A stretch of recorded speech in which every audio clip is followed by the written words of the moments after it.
তো আমাদের চলছে এখন লজিক। আজকে আমাদের হচ্ছে 7 নম্বর ক্লাস। তো কি বলছে দেখো, এর আগের যেটা চলছিল সেটাই কন্টিনিউ চলছে। আজকে 4 নম্বর, আমার নোটে 4 নম্বর প্রবলেম থেকে শুরু করছি। যে let us consider the universe of whole numbers. Whole numbers means integer, মানে এর মধ্যে কারা কারা থাকবে? 0, +-1, +-2, +-3 অ্যান্ড ডট ডট। ঠিক আছে? তাহলে আমাদের টোটাল হোল নাম্বারটাকে আমাদের কনসিডার করতে বলেছে, মানে ঘুরিয়ে এটাকে ডোমেন ধরতে বলেছে। আমি এক্স এর যে ভ্যালুগুলো নেব সেগুলো এখান থেকে নেব। আচ্ছা, অ্যান্ড পিএক্স মানে কি বলেছে দেখো, এক্স ইজ র্যাশনাল নাম্বার, আর কিউএক্স মানে বলেছে এক্স ইজ রিয়াল নাম্বার। আমি র্যাশনাল নাম্বার আর রিয়াল নাম্বার এই দুটোর মধ্যে এই দুটো কেমন দেখতে হয় সেট, সেটা একবার দেখি। র্যাশনাল নাম্বারকে লেখা হয় কিউ দিয়ে। তো র্যাশনাল নাম্বার দেখতে কেমন হয়? র্যাশনাল নাম্বারগুলো হয় সব পি বাই কিউ আকারের। ঠিক আছে? যেখানে obviously Q not equals to 0 এইসব সব হ্যাটা আছে। তাহলে এরা মূলত দেখতে কেমন হয়? যেমন ধরো 2/3, 5/7, -7/9, এগুলো তো র্যাশনাল নাম্বার আমরা জানি। এছাড়াও 1, 2, 3 বা -5, -7, হ্যাঁ, তারপরে 100, এগুলোও সব র্যাশনাল নাম্বার। কেন? তুমি তো বলবে 5 তো স্যার কী করে র্যাশনাল হলো? 5 তো ইন্টিজারের মধ্যে পড়ে গেল, হোল নাম্বারের মধ্যে পড়ে গেল। তাহলে দেখো 3কে কেমন করে লেখা যায়? 3/1, p/q আকারে লেখা গেল। নিচেরটা 0 না হলেই হবে, না হলেই হবে আর কি। ঠিক আছে? সিমিলারলি -7, এটা কেমন করে লিখবো? -7/1। তাহলে ইন্টিজার হোল নাম্বার যেগুলো, সেগুলোও কিন্তু আমাদের র্যাশনাল নাম্বারের মধ্যে থেকে আসছে। ঠিক আছে? Actually set of integer I, সেটা সেট অফ র্যাশনাল নাম্বারের সাবসেট হয়। সরি, ঘুরিয়ে লিখতে হবে, I is a subset of Q. মানে ইন্টিজারগুলো এক একটা র্যাশনাল নাম্বার। ঠিক আছে? র্যাশনাল নাম্বার আশা করি বুঝতে পারলাম। আর রিয়াল নাম্বার তো জানি, যেটাকে আমি ক্যাপিটাল আর দিয়ে লেখা হয়। রিয়াল নাম্বারের মধ্যে সবাই থাকবে, 1, 2, 3, হ্যাঁ, ডট ডট করে নেগেটিভের দিকে -1, -2। এছাড়াও হোল নাম্বার ছাড়াও ফ্র্যাকশন থাকবে, মানে 0.3, 1.9, 2.7, ডট ডট। নেগেটিভেরও থাকবে -2.9, এরকম সব থাকবে। এই হচ্ছে আমাদের র্যাশনাল নাম্বার আর রিয়েল নাম্বারের কনসেপ্ট। ঠিক আছে? তো আমাদের এবার ফার্স্ট যে কোয়েশ্চেনটা দিয়েছে, ফার্স্ট বলতে এ যে কোয়েশ্চেনটা দিয়েছে সেটা কি বলছে দেখি। For all x P x imply Q x. তাহলে আমাদের অ্যান্সার এখান থেকে শুরু হচ্ছে। ঠিক আছে? যে নাও নাও আমি আগের দিনও বলেছি যে for all x P x imply Q x. এইবার যারা যারা যে এক্স পি কে ট্রু বানাবে, সেই এক্সগুলোই কিউকে ট্রু বানাচ্ছে কিনা দেখতে হবে। যারা পি কে ট্রু বানাতে পারছে না তারা কিন্তু আউট অফ ডিসকাশন। বা আমি ট্রুথ টেবিল দিয়েও বলেছি, যারা পি কে ট্রু বানাতে পারছে না সেই সব এক্সের জন্য ফলস হলো পিটা। তাহলে কিউ এক্সটা ট্রু হোক বা ফলস হোক, এই ট্রু হোক বা ফলস হোক, এই কন্ডিশনাল স্টেটমেন্টটা সবসময় ট্রু, কারণ আমাদের হাইপোথিসিস ফলস হয়ে গেছে। ঠিক আছে? তাহলে যে এক্স পি কে ট্রু বানাতে পারছে না, মিন্স পি ফলস, তার জন্য সবসময় conditional statement true. Hypothesis true হলেই, ফলস হলেই কন্ডিশনাল স্টেটমেন্ট ট্রু হয়ে যায়। আমাদের চেক করতে হবে যে এক্সগুলো পি কে ট্রু বানাচ্ছে তারা কি কিউ কে ট্রু বানাচ্ছে, নাকি তাদের মধ্যে কেউ কেউ আবার কিউ কে ফলস বানিয়ে দিচ্ছে। ঠিক আছে? তাহলে আমি এখানটা লিখবো কি, আচ্ছা নিচের লাইন থেকে লিখছি। হ্যাঁ, এখান থেকে অ্যাকচুয়ালি সলিউশন শুরু হচ্ছে। যে now let px is true. তাহলে px যদি ট্রু হয় তাহলে by the condition x should be a rational number. px এ তাই বলেছে। তাহলে then x should be a rational number. বেশ, এইবার আমি qx এ চলে যাই। qx মানে কি? x should be A Real number. তাহলে যেটা র্যাশনাল নাম্বার সে অবভিয়াসলি রিয়াল নাম্বারও হবে, কারণ র্যাশনাল নাম্বারে তো এরকম ফ্র্যাকশন তো থাকেই। আবার ইন্টিজারও থাকে, ঠিক আছে, যেটা রিয়েল নাম্বারের মধ্যেও হয়। মানে আমি বলতে চাইছি কোনো একটা রেশনাল নাম্বার সে রেশনাল হওয়ার সঙ্গে সঙ্গে সে রিয়েল নাম্বারও হয়। এমন কোনো এক্সাম্পল নেই যে সে রেশনাল হয়েছে কিন্তু রিয়াল হয়নি। রিয়াল না হতে গেলে কি হতে হবে? কমপ্লেক্স হতে হবে।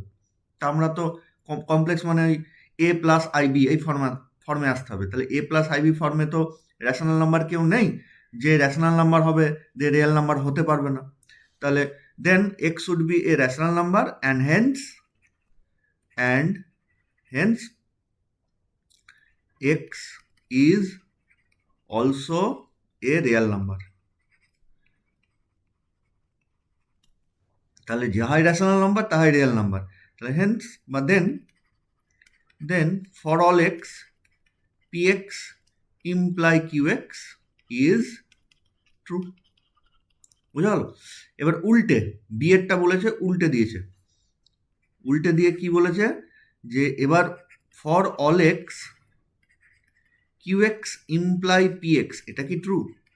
তাহলে qx মানে হচ্ছে x ইজ রিয়েল নাম্বার, দিয়ে দেখাবো যে সেটা সবসময় রেশনাল নাম্বারে আসছে কিনা। তো দেখো আমাকে কি চেক করতে হবে? If x is qx means x is real number, তাহলে কি সে সবসময় রেশনাল হবে? যদি না হয় তাহলে তার একটা এক্সাম্পল দিতে হয়। তা এরকম একটা এক্সাম্পল মানে ধরো let x is equals to root over of 2, ঠিক আছে? তাহলে রুট ওভার অফ 2টাও কিন্তু রেশনাল নাম্বার, এটা সরি রিয়েল নাম্বার। √2 √5 √7 আমরা কমপ্লেক্স ছাড়া যা কিছু ইউজ করি সব রিয়েল নাম্বার। তাহলে √2 ইজ এ রিয়েল নাম্বার। তাহলে let x equals to √2, then qx is true। কেন? কারণ √2 is a real number, but px is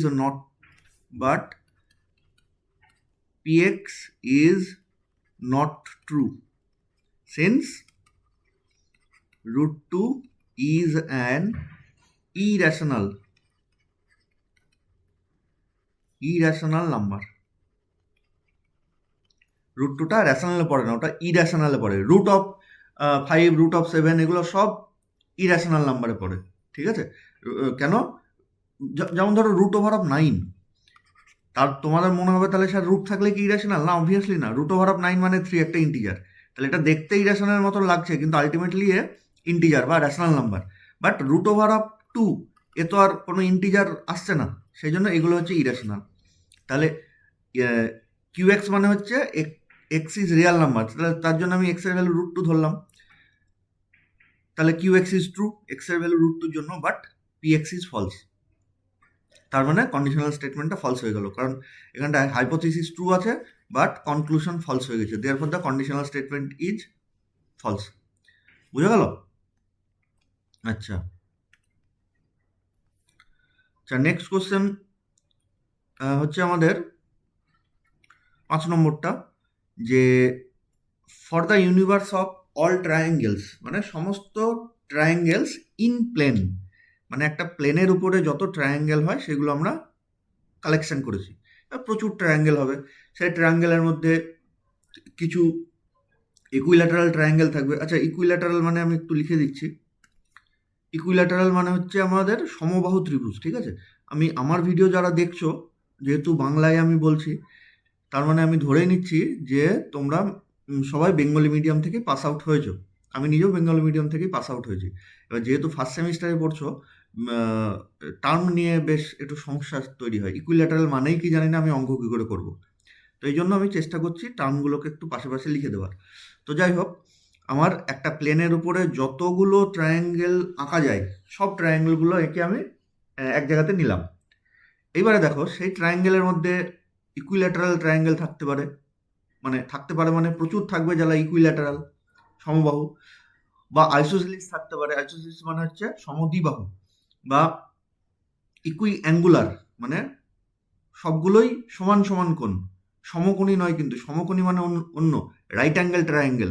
সমকোণী মানে এই ট্রায়াঙ্গেলটাকে রাইট অ্যাঙ্গেল ট্রায়াঙ্গেল বলে, কারণ এর একটা অ্যাঙ্গেল হচ্ছে 90 ডিগ্রি, ঠিক আছে? আমি বলছি সমান সমান কোণ সব কটার, এরকম কিছু ট্রায়াঙ্গেল থাকবে, বা রাইট অ্যাঙ্গেল ট্রায়াঙ্গেলও থাকবে, বা কি বলে দুটো কোণ সমান আছে এরকমও থাকতে পারে, এরকম একটা ধরো ট্রায়াঙ্গেল, এই দুটো কোণ সমান আর এটা ওদের সাথে সমান হয়নি, এরকম বিভিন্ন ক্যাটাগরি ট্রায়াঙ্গেল থাকবে। তাহলে সেটাই এখানে বলতে চাইছে যে for the universe of all triangles in plane, এরকম একটা আমি অল প্লেন ট্রায়াঙ্গেল নিয়ে একটা ইউনিভার্স তৈরি করলাম। যে বললো লেট ইটি মানে হচ্ছে the triangle T is equilateral, ঠিক আছে? ইটি মানে হচ্ছে ওই টি বলে যে ট্রায়াঙ্গেলটা সেটা ইকুইল্যাটারাল হতে হবে, মানে সমবাহু হতে হবে, তবেই ইটিটা ট্রু হবে। টি এর ওই ভ্যালুর জন্য ইটিটা ট্রু হবে। আর এটি মানে কি? এটি মানে হচ্ছে ওই theta, the triangle T has 3 angles 60 degree. তাহলে এবার এটিটা কখন ট্রু হবে? যখন ওই টি বলে যে ট্রায়াঙ্গেল তার প্রত্যেকটা কোণই 60 ডিগ্রি হবে, ঠিক আছে? তার মানে আমি যা ছবি এঁকেছি তাতে এটা হচ্ছে। যে বলছে what about for all T E T biconditional A T. Biconditional মানে দুদিক থেকেই ট্রু হতে হবে, ঠিক আছে? তাহলে আমি যদি বাই কন্ডিশনালটা লিখি, এগুলো কিন্তু যারা আগেকার ক্লাস করেছো তারাই বুঝতে পারবে। বাই কন্ডিশনাল, কন্ডিশনাল এসবগুলো আমি আগে পড়িয়েছি। এটা মানে কি? এটা মানে হচ্ছে আমি যদি ভাষায় লিখি ফর অল টি, দুই দিকে আছে, মানে এদিক যদি লিখতে চাই তাহলে লিখতে হবে ইফ ইটি দেন এটি, ঠিক তো? অ্যাজ ওয়েল অ্যাজ বা অ্যান্ড উল্টো দিক থেকেও হবে, বাই কন্ডিশনাল মানে উল্টো দিক থেকেও হয়, যে ইফ এটি দেন ইটি ইজ ট্রু, মানে এটা হতে হবে ইফ ইটি দেন এটি ইজ ট্রু অ্যান্ড ইফ এটি দেন ইটি ইজ ট্রু। আর কন্ডিশনাল হলে শুধুমাত্র উপরের লাইনটা ইটি দেন এটি, এরকম হতো। তাহলে আমাকে দেখতে হবে যে সমস্ত টি এর জন্য ইটি ট্রু হচ্ছে তার জন্য এটিও কি ট্রু হচ্ছে। যদি হয়ে যায় এটা হয়ে গেল। ঘুরিয়ে যে সমস্ত টি এর জন্য এটি ট্রু হচ্ছে তাদের জন্য কি সবসময় ইটিও ট্রু হবে, দেখতে হবে। যদি হয় তাহলে এটাও পাস করে গেল, therefore the biconditional statement is true. তাহলে দেখো আমি সলিউশন যদি শুরু করি, যে let E T is true, then টিটা কেমন হতে হবে? Then T should be equilateral, মানে সমবাহু। এবার সমবাহু যদি হয় তাহলে অবভিয়াসলি সেই ত্রিভুজের তিনটে কোণই সমান হয়, অবভিয়াসলি হয়। সমবাহু মানেই তিনটে কোণ সমান, তিনটে কোণ সমান মানেই প্রত্যেকটা কোণের ভ্যালু কত হবে? 60 ডিগ্রি, কারণ ট্রায়াঙ্গেলের টোটাল অ্যাঙ্গেলগুলোকে যোগ করলে 180 হয়। এবার তারা প্রত্যেকটা কোণই সমান, তার মানে 180কে 3 দিয়ে ভাগ করলে 60 ডিগ্রি হয়ে যাচ্ছে। তা let et is true, then t should be equilateral triangle. তাই যদি হয় then value of each angle should be 60 degree and hence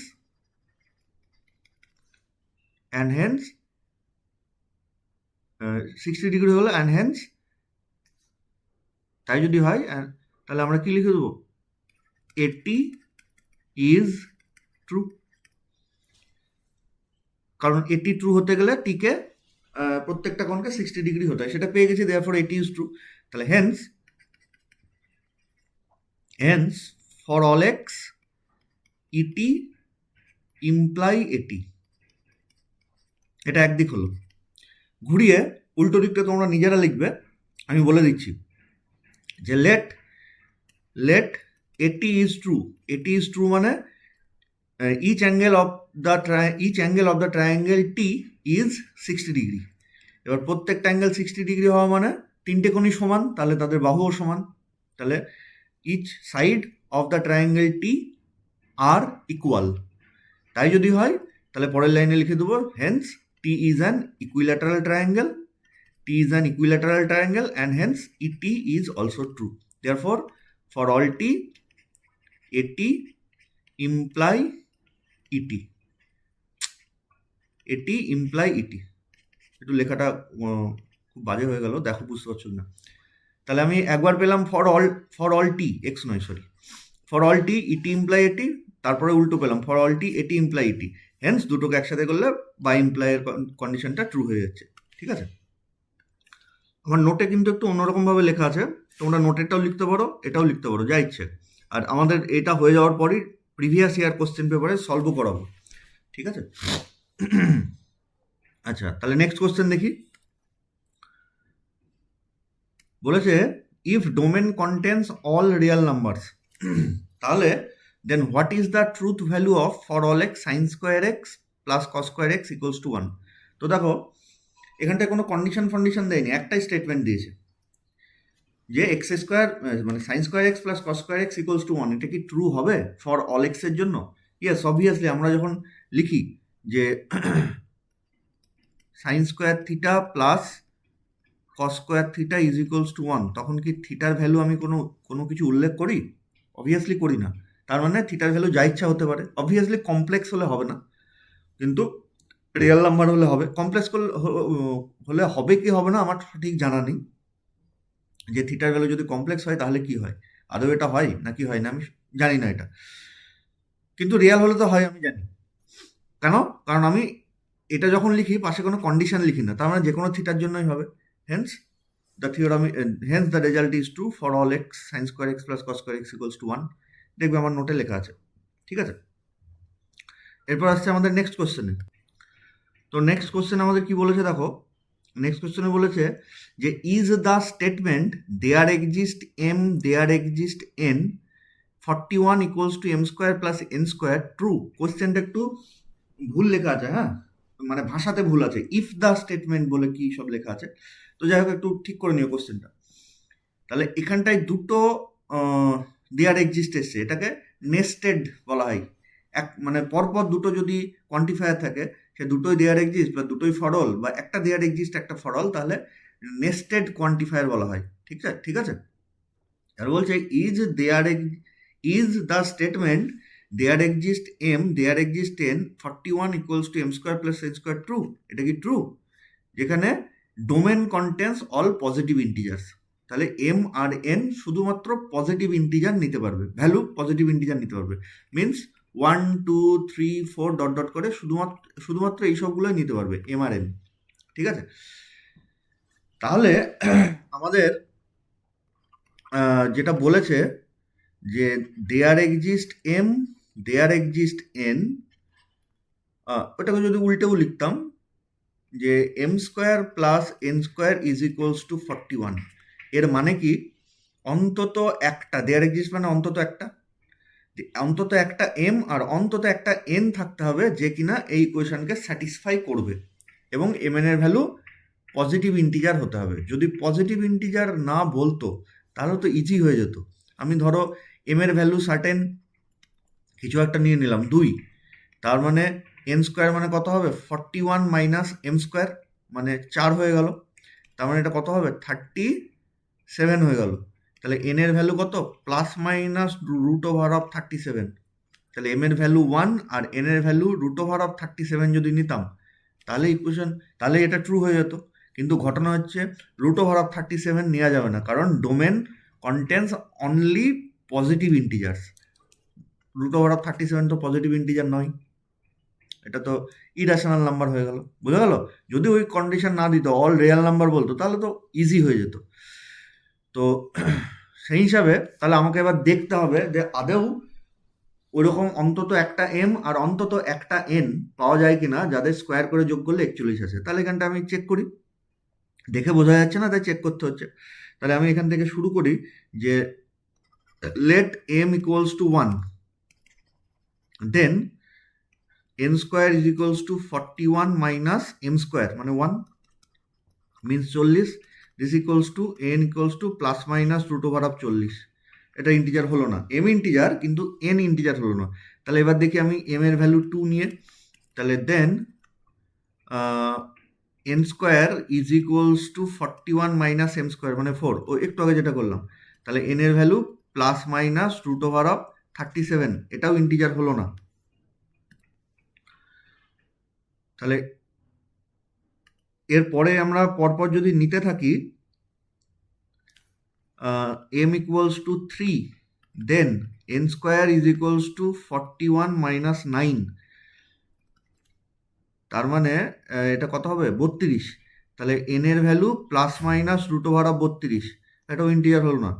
m এর ভ্যালু যদি 4 নিই, দেন n square equals to 41 minus 60, তাহলে কত হবে বিয়োগ করলে আসছে 25। হ্যাঁ, এইখানটা হয়ে যাবে n equals to plus minus root over of 25, মানে -5 আর +5। তাহলে +5টা পজিটিভ ইন্টিজার। তাহলে এবার আমি লিখবো Haynes there exist n 41 equals to m square plus n square is true for m equals to 4 and n equals to 5। Clear? আর তোমার যদি hot করে দেখে মাথায় চলে আসে যে m এর ভ্যালু 4 আর n এর ভ্যালু 5 এর জন্য এটা স্যাটিসফাই করে, তাহলে এইগুলো চেক করারই দরকার নেই। এই যে এত কিছু আমি চেক করলাম, আমরা লিখবো clearly there exist n 41 equals to this is true for m equals to 4, n equals to 5। চেকটা আমি করলাম, দেখে বোঝা যাচ্ছে না তাই। ঠিক আছে? আচ্ছা, গেল। এইবার যদি এখানটায় ফর অল হতো, আমি সব রকমের পসিবিলিটি বলে দিচ্ছি। হ্যাঁ, যদি এখানটায় বলতো for all n 41 is equals to m square plus n square, এটা কি true? No, this is not true. প্রথম এক্সাম্পলটাই যদি নিই, যে ক্লিয়ারলি আমরা এরকম লিখবো, clearly for all n 41 is equals to this is not true for m equals to 1। দেখো ফর অল বলেছে, তাহলে m এর ভ্যালু যায়নি, n এর ভ্যালু কিন্তু আমাকে পাওয়া উচিত। ঠিক তো?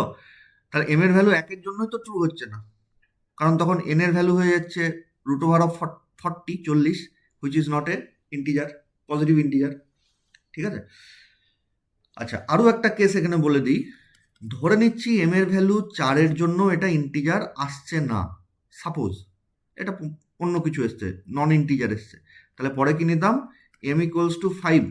তাহলে n এর ভ্যালু কত হতো, n স্কোয়ারের ভ্যালু 41 মাইনাস 25, মানে কত আসছে 25, 30, 16, তার মানে n এর ভ্যালু প্লাস মাইনাস 4, তাহলে এটাতে হতো। ঠিক আছে? তাহলে m এর ভ্যালু তখন this relation will be true for m equals to 5, n equals two 4, তখন এটা লিখতাম যদি আগেরটা না হতো তবেই। আচ্ছা, ধরে নিচ্ছি এটাও হয়নি, তাহলে তখন m এর ভ্যালু কত নিতাম, 6 নিতাম। তাহলে n square equals to 41 minus 36, তার মানে 5 হতো। তাহলে সেই ক্ষেত্রে n equals to plus minus root 5, এটাও হলো না। তাহলে m এর ভ্যালু এবার কত নেব, 7। তাহলে তখন n স্কোয়ার মানে কত, 41 minus 7 49, 49, this will become negative. তাহলে তখন n এর ভ্যালু আর রিয়েল নাম্বারই হতো না, আই চলে আসতো, যেহেতু আছে, মানে plus minus root over of 8i। এখান থেকে তো আরোই হতো না, তাহলে m এর ভ্যালু আর তখন নিতামই না, সাথে গিয়ে থেমে যেতাম, কারণ তারপরে যত বাড়াবো তত কমপ্লেক্স নাম্বার আসছে। তাহলে যদি ধরে নিই যে এই দুটো ম্যাচ করেনি, একটা হচ্ছে m এর ভ্যালু 4 এর জন্য যেটা ট্রু হলো, ধরে নিচ্ছি এটা ইন্টিজার আসেনি, সিমিলারলি 5 এর জন্যও আসেনি। ঠিক আছে? তাহলে পরপর চেক করতে করতে যেতাম, তাহলে এইখানটায় গিয়ে চেক করা ছেড়ে দিতাম, দিয়ে লিখতাম যে hence there exist n is not true. Clear? এরপরের যে কোশ্চেনটা, এটা খুবই ইম্পর্টেন্ট কোশ্চেন, কিন্তু আমার নোটে এটা নেই। হ্যাঁ, এটা এসেও ছিল এবং কনসেপ্টটাও খুব ইম্পর্টেন্ট, কনসেপ্টটা আমাদের নিতেই হবে। কি বলেছে, every student in this class has studied calculus. এর মানে কি? এর পরিষ্কার বাংলা মানে হচ্ছে এই ক্লাসের প্রত্যেকটা স্টুডেন্ট ক্যালকুলাস পড়েছে। ক্যালকুলাস মানে আমরা যেটা ইন্টিগ্রাল ক্যালকুলাস বলি। ঠিক আছে? তাহলে আমি ধরে নিচ্ছি এটা হচ্ছে ক্লাস। ঠিক আছে? এটা হচ্ছে ক্লাস মানে ফার্স্ট সেমিস্টারের ক্লাস যদি আমি বলি। যে ক্লাস, আর এইটা হচ্ছে যারা ক্যালকুলাস পড়েছে তাদের একটা জায়গা। তার মানে আমি ধরে নিচ্ছি এই ঘরে কারা এন্ট্রি নিতে পারবে, যারা ফার্স্ট সেমিস্টারে পড়ে, আর এই ঘরে কারা এন্ট্রি নিতে পারবে, যারা ক্যালকুলাস পড়েছে। এইবারে দেখো, এবারে বলছে every student in this class. Every মানে আমি ধরো নাম দিয়ে দিলাম A1, A2, A3, A4, suppose 5টাই আছে, A5। তাহলে every student in this class মানে প্রত্যেকের কথা বলা হয়েছে। তারা কি স্টাডিড ক্যালকুলাস, তারা আবার ক্যালকুলাসও পড়েছে। তার মানে এখানকার যারা আছে তারা প্রত্যেকেই এই রুমে চলে আসবে। A1, A2, A3, A4 and A5 প্রত্যেকেই আসবে। যদি এমন হতো যে এই সবাই যেতে পারলো না, A2টা যেতে পারলো না, বাকি সবাই গেল, A1, A3, A4, A5 গেল, শুধু A2টা যেতে পারলো না কারণ ও ক্যালকুলাস পড়েনি, তাহলে তখন এই স্টেটমেন্টটা ফলস হয়ে যাবে। বোঝা গেল কিরকম কি ব্যাপার বলতে চেয়েছে? এইটাকে আমাদের বলেছে যে right it using quantifier. Quantifier দিয়ে লিখতে, তাহলে আমাদের হাতে কি কি কোয়ান্টিফায়ার আছে? একটা হচ্ছে কি বলে, একটা হচ্ছে ইউনিভার্সাল কোয়ান্টিফায়ার, আর একটা হচ্ছে এক্সিস্টেন্সিয়াল কোয়ান্টিফায়ার। তাহলে আমাদের কোয়ান্টিফায়ার দিয়ে লিখতে বলেছে মানে হয় দেয়ার এক্সিস্ট দেবো এখানটায়, আর না হলে ফর অল দেবো। দেবো মানে যেটা হবে সেটা দেবো। তাহলে আমি যদি এই লাইনটা সলিউশনে লিখি, তাহলে আমি প্রথমে যেটা করব সেটা হচ্ছে কোন কোয়ান্টিফায়ারটা এখানটায় ইউজ করব সেটা আইডেন্টিফাই করব। তাহলে এভরি স্টুডেন্ট মানে ফর অল, সবাই। তাহলে অন্তত এটুকু দেখে বুঝতে পারছি এখানটায় ফর অল কোয়ান্টিফায়ারটা লাগবে। ঠিক আছে? তো দেখো আমরা বারবার বলছি যে কোনো একটা এক্সপ্রেশন যদি দিতে যাই তাহলে আমার px বলে একটা স্টেটমেন্ট লাগে, আর এক্স এর ডোমেন লাগে। এক্সটা কোথার থেকে নিচ্ছি আমরা আগের ক্লাসেই দেখেছি যে যদি ডোমেন চেঞ্জ হয়ে যায় তাহলে কিন্তু pxটা ট্রুথ ভ্যালুও চেঞ্জ হয়ে যায়, সেটা ট্রু থেকে ফলস চলে আসতে পারে, বা ফলস থেকে ট্রুতে যেতে পারে, আগের ভিডিওতে আমরা দেখেছি। তাহলে এরপরে আমাদের ডোমেনটা ঠিক করতে হবে কোনো কিছু লেখার আগে। তাহলে ডোমেন কি? In this class. ডোমেন মানে স্টুডেন্টগুলো কোথার থেকে আসছে সেটাই ডোমেন। এক্স কোথার থেকে আসছে সেটা হচ্ছে এক্স এর ডোমেন। আর এখানে ভেরিয়েবলকে স্টুডেন্ট, পড়াশোনা কে করছে মানে ক্যালকুলাসটা কে পড়ছে সেই ভেরিয়েবল। তাহলে স্টুডেন্ট ভেরিয়েবল, তারা আসছে কোথার থেকে? In this class. তাহলে this should be domain, it should be domain. আর এইটুকু হচ্ছে আমাদের ওই px। বোঝা গেল যে কোনো একটা স্টেটমেন্টকে কেমন করে ভাঙতে হয়? তাহলে আমরা এরকম লিখবো সলিউশনে এইটা, দেন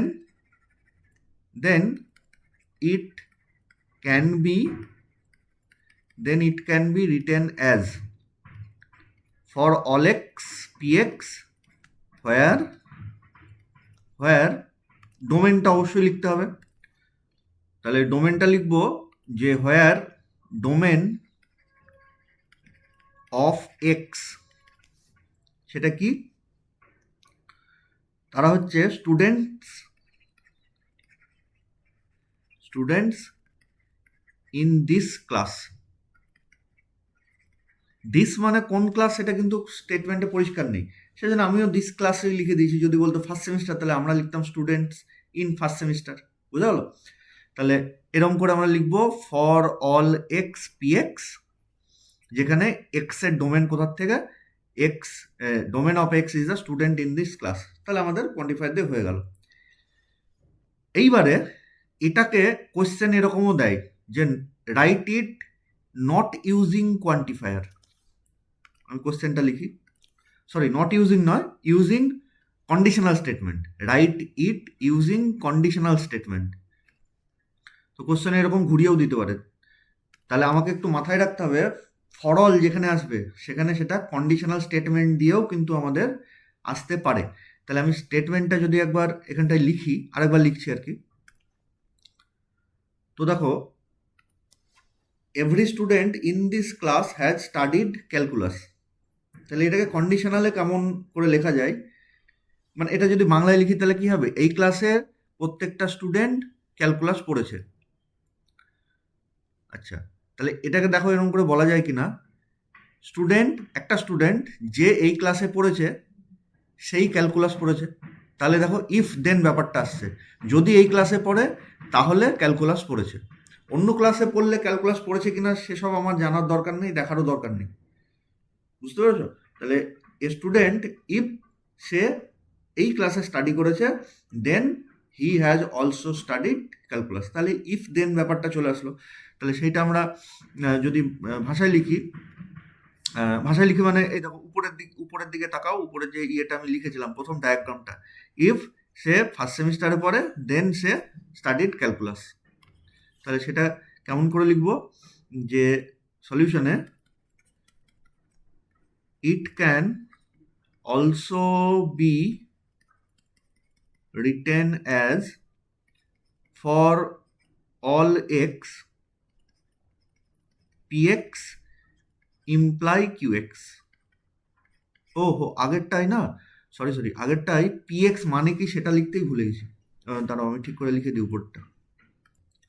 দেখো হলুদ আন্ডারলাইন করে দিই, হলুদ দিয়ে আমি আন্ডারলাইন করে দিয়েছি, এটা লিখতে হবে কিন্তু পিএক্স মানে কি, আমি মুখে বলেছি যে এইটা হচ্ছে পিএক্স, দিস ইজ পিএক্স।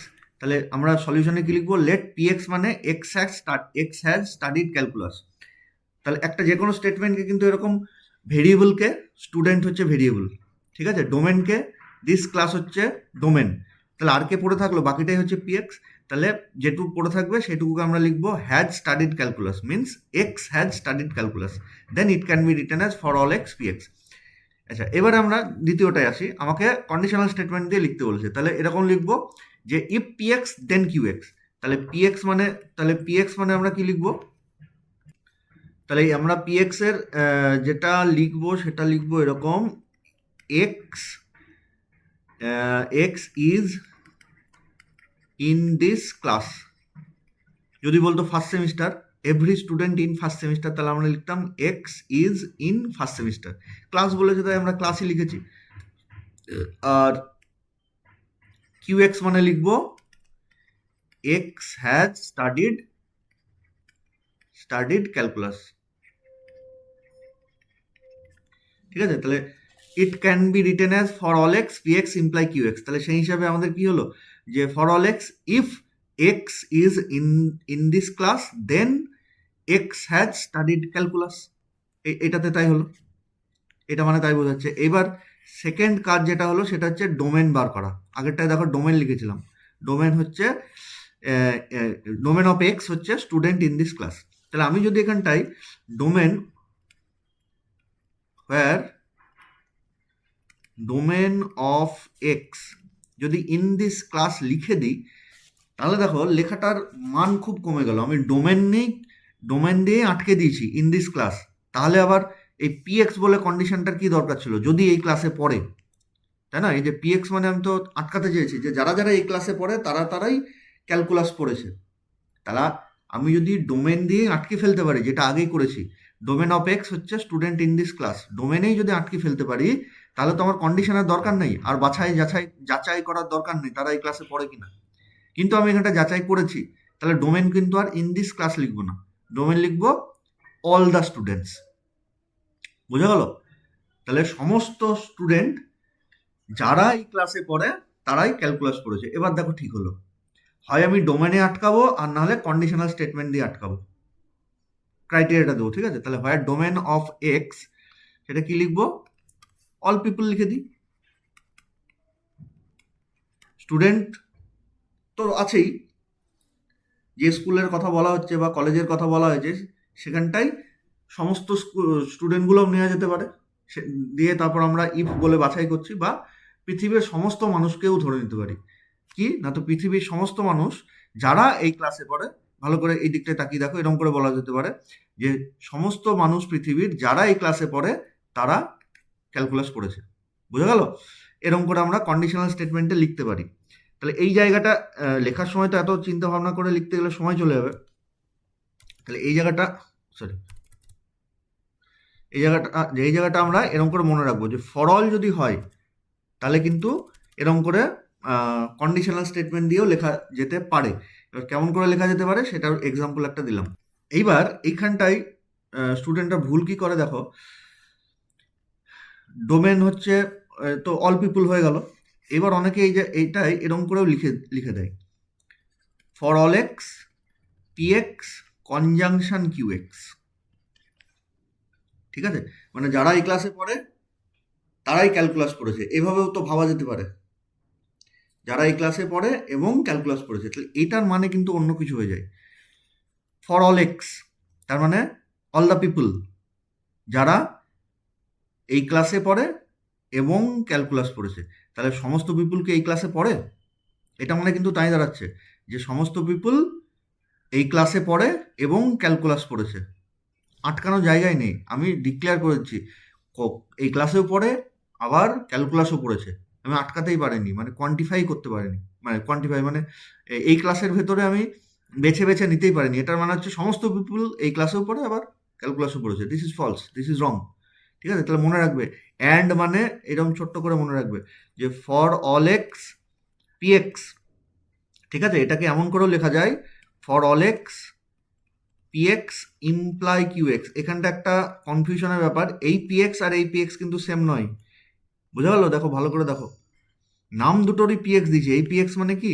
এই পি এক্স মানে হচ্ছে এক্স, প্রথমকার যেটা এক্স হ্যাজ স্টাডিড ক্যালকুলাস, প্রথমকার পি এক্স। আর সেকেন্ড টাইম যেটা লিখেছি সেটা পি এক্স মানে কিন্তু অন্য কিছু, x is in this class.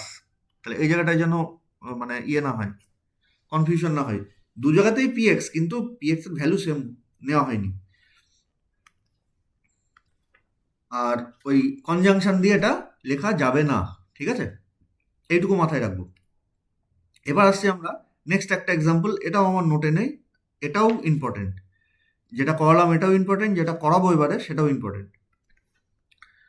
তো এবারে বলেছে সাম student in this class has studied calculus. আগেরটা অল স্টুডেন্ট ছিল, এখানে সাম স্টুডেন্ট হয়ে গেছে।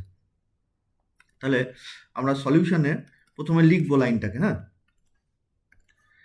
দিয়ে লেখার পর আমরা কোনটা ভেরিয়েবল কোনটা ডোমেন এগুলোকে আইডেন্টিফাই করব। তাহলে এখানটায় ভেরিয়েবলকে কে ক্যালকুলাস পড়ছে, কে ক্লাসে পড়ছে, যে এই কাজগুলোতে যুক্ত সেই ভেরিয়েবল। তাহলে এখানটায় হচ্ছে স্টুডেন্ট হচ্ছে ভেরিয়েবল, কোয়ান্টিফায়ারকে সাম মানে কিছু, তাহলে এখানটায় দেয়ার এক্সিস্ট আসবে। ঠিক আছে, আচ্ছা, আর ডোমেনকে in this class, this is domain, তাহলে এটা ভেরিয়েবল আর এটা ডোমেন। বাকি যেটা পড়ে থাকলো সেটাকে আমরা পিএক্স বলবো, এখানটা অন্য নাম দিয়ে দিই, এস এক্স দিয়ে দিলাম। ঠিক আছে, তাহলে আমরা এটা লেখার পর এরকম লিখবো যে take S x such that x has studied calculus. ঠিক আছে, then it can be written as there exist x S x. ঠিক আছে, where domain of x is কি লিখবো স্টুডেন্ট ইন দিস ক্লাস। তো সেটা আমরা লিখে দিচ্ছি যে where domain of x is students in this class। ঠিক আছে, এইবার আমার পরের কোশ্চেন আসবে, স্যার এটা কি ওরকম ইমপ্লাই দিয়ে লেখা যাবে না? তাহলে আমরা চেষ্টা করি লিখে দেখার যে এস এক্স মানে লিখবো x is in this class, আর একটা কিছু নিয়ে নেবো। আচ্ছা, পুরোটাই আলাদা নিয়ে নিই, একটা নিচ্ছি এ এক্স আর একটা নিচ্ছি বি এক্স, কনফিউশন জানে না আসে যে এখানে এস এক্স লিখলাম, তাহলে এই এস এক্স আর আগেকার এস এক্স দুটোই সেম তা কিন্তু নয়। ঠিক আছে, তাহলে এ এক্স মানে লিখবো x is in this class, আর বিএক্স মানে লিখবো এক্স হ্যাজ স্টাডিড ক্যালকুলাস। ঠিক আছে, তাহলে এবার যদি আমি লিখি there exist x A x imply B x, তাহলে কি এটা ট্রু হবে? তো ট্রু হবে না ফলস হবে সেটা আমরা একটা এক্সাম্পল নিয়ে দেখি। যে একজন স্টুডেন্ট এক্স যে এই ক্লাসে পড়ে সে ক্যালকুলাস পড়েছে, বেশ এরকম কিছু কিছু সাম দেয়ার এক্সিস্ট মানে কিছু কিছু আছে। এইবার একটা ঘটনাচক্রে দেখো যে এমন একটা স্টুডেন্ট আমি চুজ করলাম যে এই ক্লাসে পড়ে না, তার মানে এ এক্সটা ফলস হয়ে গেল। সে আবার ক্যালকুলাসও পড়েছে। তাহলে কি আমার স্টেটমেন্ট পুরোপুরি বোঝাতে পারলো যে যারা এই ক্লাসে পড়ে তারা ক্যালকুলাস পড়েছে? এ তো বাইরেকার স্টুডেন্ট, ধরো অন্য ক্লাসের, বাইরেকার মানে অন্য ক্লাসের, সেই ক্লাসে পড়ে না, তাহলে এটা ফলস হয়ে গেল। আর কিন্তু সে বাইরেকার স্টুডেন্ট হলেও সে ক্যালকুলাস পড়েছে, তাহলে বিটা ট্রু হয়ে গেল। তাহলে কন্ডিশনাল স্টেটমেন্টে যে আমরা জানি যে যদি হাইপোথিসিস ফলস হয় তাহলে কনক্লুশন ট্রু হোক বা ফলস হোক আলটিমেটলি এটা ট্রু হয়ে যায় কন্ডিশনাল স্টেটমেন্টটা। কিন্তু আমি তো তা বোঝাতে চাইনি। বাইরেকার স্টুডেন্ট কি করছে না করছে আমি জানি না, সে পড়তেও পারে নাও পড়তে পারে, যা ইচ্ছে। আমি শুধু বোঝাতে চেয়েছি আমার ক্লাসের কিছু স্টুডেন্ট আছে যারা ক্যালকুলাস পড়েছে, কিন্তু এখানে বাইরেকার স্টুডেন্ট শুধু ঢুকে যাচ্ছে, তাহলে যেটা আবার কন্ডিশনাল স্টেটমেন্ট হিসাবে ট্রুও হয়ে যাচ্ছে। তাহলে এইভাবে কিন্তু লেখা যাবে না। তাহলে এটার কেমন করে লিখব? এটার এইভাবে লিখব যে there exist x S x and sorry S x না, A x and B x. আর ডোমেন কি? Where domain of x is all people. ঠিক আছে? ব্যাপারটা বোঝাটা একটু তোমাদের মতন বয়সের ক্ষেত্রে একটু জটিলই। তাহলে আমরা একটা সামারি করে নিই, ঠিক আছে? সামারিতে এক নম্বরে আমরা for all x P x, এটাকে আমরা এরকমভাবেও লিখতে পারি। হ্যাঁ, আমরা এরকমভাবেও লিখতে পারি যে for all x P x imply Q x, বা A x imply B x. ঠিক আছে?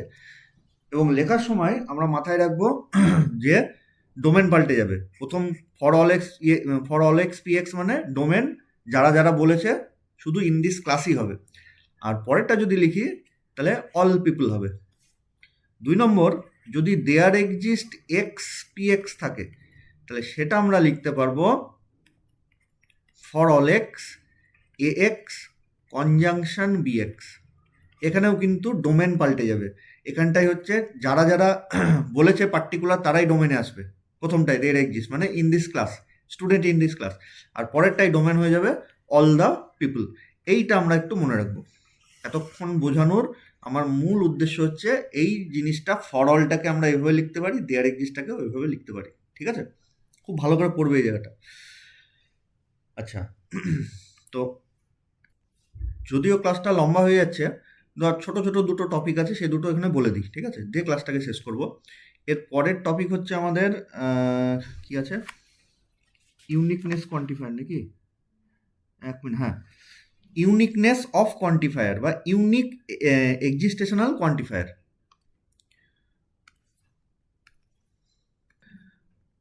ইউনিকনেস অফ কোয়ান্টিফায়ার বা ইউনিক এক্সিস্টেন্সিয়াল কোয়ান্টিফায়ার। তার মানে যদি যেমন যেমন ধরো there exist x P x, ঠিক আছে, যেখানে এক্সটা কোনো একটা ডোমেন থেকে নিয়েছি। সাপোজ ডোমেনটের হতে A1 A2 A3 A4 A5 A6, 6জন আছে।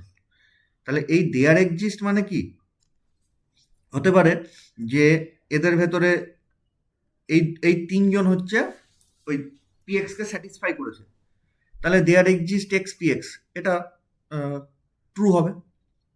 কেউ যদি না স্যাটিসফাই করে তাহলেই ফলস হবে।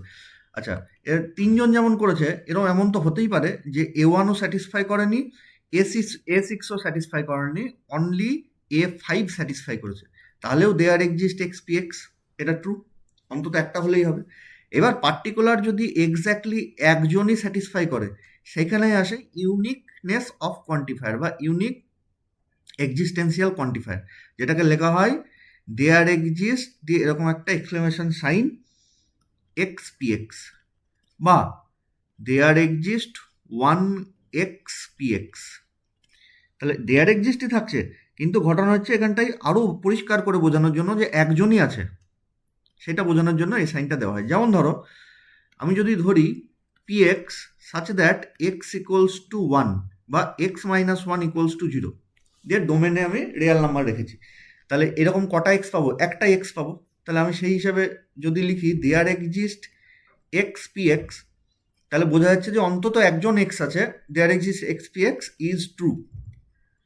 তাহলে এখান থেকে বোঝা যাচ্ছে যে হ্যাঁ অন্তত একটা এক্স আছে ফ্রম ডোমেন যে কিনা ওই ইকুয়েশনকে স্যাটিসফাই করেছে। এটাকে আরও ভালো করে বোঝানোর জন্য একটাই যেহেতু আছে তাহলে 1 দিয়ে দেবো বা এক্সক্লামেশন সাইন দিয়ে দেবো।